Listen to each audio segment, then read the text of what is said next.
Seseorang hampir mati karena mistisnya sendiri. Assalamualaikum warahmatullahi wabarakatuh. Hai guys, welcome to my channel. Kembali lagi bersama aku di sini Bang Conok. Seperti biasa pada kesempatan kali ini, aku akan kembali channel reading ya. Ini energi umum, energi semua orang. Bisa saja resonate ataupun bolak-balik dari apa yang kamu alami. Dari apa yang terjadi di dalam posisi kehidupan kamu. Jangan pernah menjadikan video ini, tayangan ini sebagai acuan di dalam kehidupan kamu. Jadikan video ini, tayangan ini hanya sebagai hiburan semata. Oke, hanya sebagai hiburan semata. Ya anggap aja deh teman-teman, setiap readingan yang sifatnya positif itu sebagai doa. Dan setiap readingan yang sifatnya negatif sebagai bahan perbaikan diri ya bagi kita semua. Dan itu semua aku kembalikan pada Tuhan Sang Maha Pencipta dan pada diri kamu masing-masing. Oke, nah di sini kartu tarot sudah aku shuffle, aku acak dan aku pilih teman-teman. Kemudian tema kita untuk readingan kali ini ya, seseorang hampir mati nih ya karena mistisnya sendiri. Fokus, konsentrasi, dan aku akan langsung mulai menarik energinya dari kartu yang pertama. Bismillahirrahmanirrahim. Pada kartu yang pertama aku punya Ten of Wands. 10 tongkat muncul hadir sebagai energi pembuka. Dan jika aku fokuskan kartu pertama ini terhadap energi dari seseorang yang aku maksud hampir mati karena mistisnya sendiri teman-teman. Seakan-akan memang sebuah perumpamaan itu ya saat ini dia lagi mengalami adanya beberapa masalah kehidupan yang cukup rumit, berat. Ya, masalah-masalah kehidupan yang nggak ada habisnya, masalah-masalah kehidupan yang sedang membelenggu dia, ya inilah sebuah karma yang dia tuai. Dia lagi menuai karmanya sendiri, teman-teman. Ya, ternyata mungkin beberapa track record di dalam kehidupan dia itu cukup buruk. Jadi tadi ya, seseorang ini suka bermain black magic, guna-guna mistis. Ya, dan tujuannya dipergunakan untuk menzolimi orang lain, menyakiti orang lain, teman-teman. Ya, jadi wajar sih ketika perbuatan buruknya itu pada akhirnya akan menuai karmanya, dan bisa jadi juga ya selama ini kamu juga sudah banyak banget teman-teman dijolimi oleh dia gitu ya, karena bukan hanya kamu, mungkin juga ya, mungkin juga banyak yang orang-orang lain di luar sana teman-teman yang menjadi korbannya. Nah, mungkin karena begitu banyak orang-orang yang mendoakan, ya ingin kematiannya, ya ingin dia sakit, ingin dia hancur, ya. Sehingga itu terkumpul menjadi satu doa, doa tersebut dan menjadi sebuah energi negatif yang akan menghancurkan si seseorang ini, teman-teman. Ya. Seseorang yang sering menggunakan mistisnya untuk menjolimi orang lain dan bahkan kamu. Gitu. Nah, kemudian pada kartu yang kedua aku punya Eight of Wands. 8 tongkat muncul hadir teman-teman. Ya, ini yang aku maksud bahwasannya memang seseorang tersebut suka bermain mistis untuk menjolimi orang lain. Ketika dia tidak senang terhadap seseorang tersebut, maka dia akan langsung mengirimkan mistisnya. Apalagi ketika ada seseorang yang menyuruh dia, memerintahkan dia, teman-teman minta tolong kepada dia, ya, maka dia bakal bersukarela banget nih, gitu ya. Bersukarela tanpa memikirkan bagaimana akibatnya, dosanya bagaimana, bagaimana orang yang dijolimi, ya. Terkecuali memang seseorang itu sudah jolim, benar-benar jolim nyata gitu teman-teman. Ya, tapi pun itu bukan tidak ada hak untuk membalas. Ya karena memang semua perbuatan itu sudah ada nanti balasannya, tidak di sini. Ya dan mungkin juga ada yang di dunia gitu balasannya.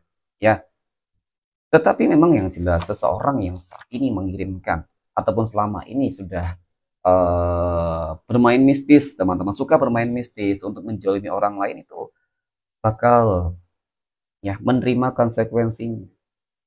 Peran semesta cukup besar di sini teman-teman.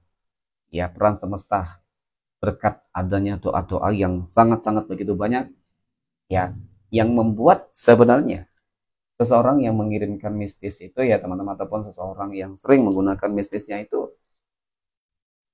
ya aku rasa memang dia bakal seperti hampir mati ya teman-teman.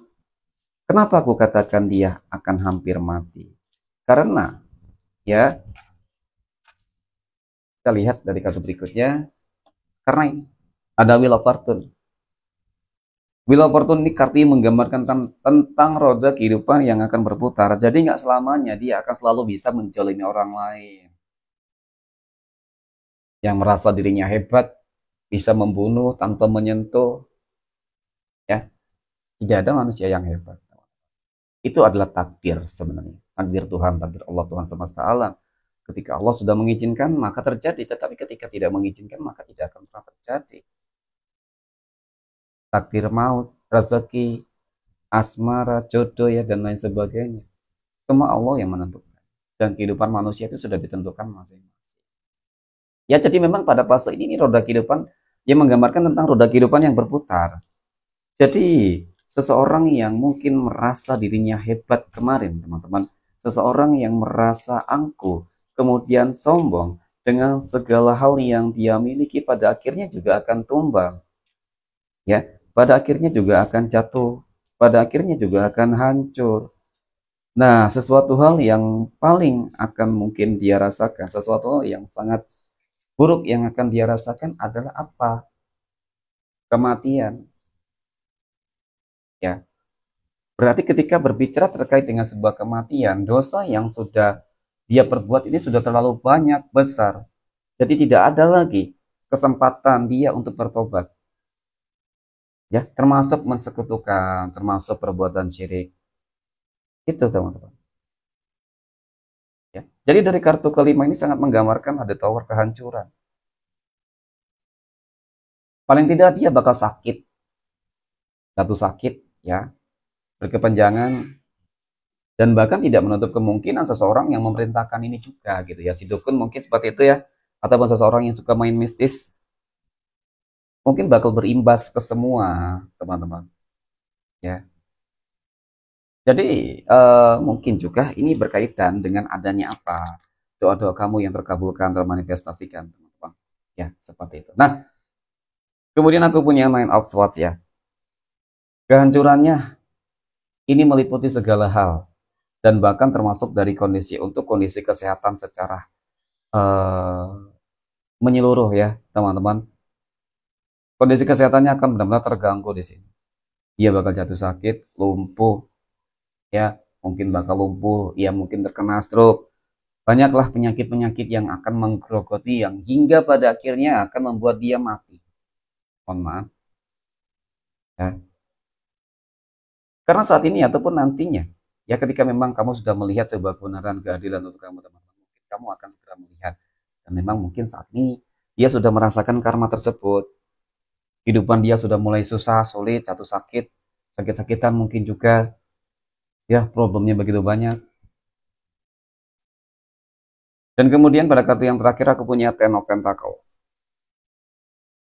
10 koin muncul hadir sebagai energi penutup di sini teman-teman. Ini adalah sebuah kartu yang menggambarkan, menjelaskan. Ketika seseorang yang menggunakan mistisnya suka menjolimi orang lain dan bahkan kehidupan kamu. Dan pada akhirnya dia akan menuai karmanya. Sesuai dengan perbuatan-perbuatannya teman-teman. Dia akan sakit, lumpuh, stroke mungkin juga mati, semuanya hancur, keuangannya hancur, berantakan, ya. Maka disitulah kebangkitan kamu nantinya akan terlihat. Kebahagiaan kamu nantinya akan terlihat dan bahkan kehidupan yang lain, orang-orang lain, teman-teman. Jadi tadi berkat adanya begitu banyak doa-doa buruk ya. Berarti mungkin bukan hanya kamu yang menginginkan kematiannya, mohon maaf ya, kehancurannya, tetapi memang banyak orang. Ya, jadi memang dengan kata lain ini orang sudah cukup toksik banget. Sudah terkenal dengan kejolimannya. Ya. Jadi, ya pada intinya memang semua perbuatan pasti bakal ada karmanya. Ya, jadi untuk kamu yang mungkin selama ini sudah merasakan hal tersebut ya kamu harus bersabar. Lakukan segala sesuatunya terhadap Tuhan masing-masing biar semesta bekerja dengan caranya sendiri. Maka aku yakin karma itu akan benar-benar menghancurkan orang-orang yang jolim padamu. Oke, mungkin demikian teman-teman ready untuk kesempatan kali ini ya. Terima kasih dan assalamualaikum warahmatullahi wabarakatuh.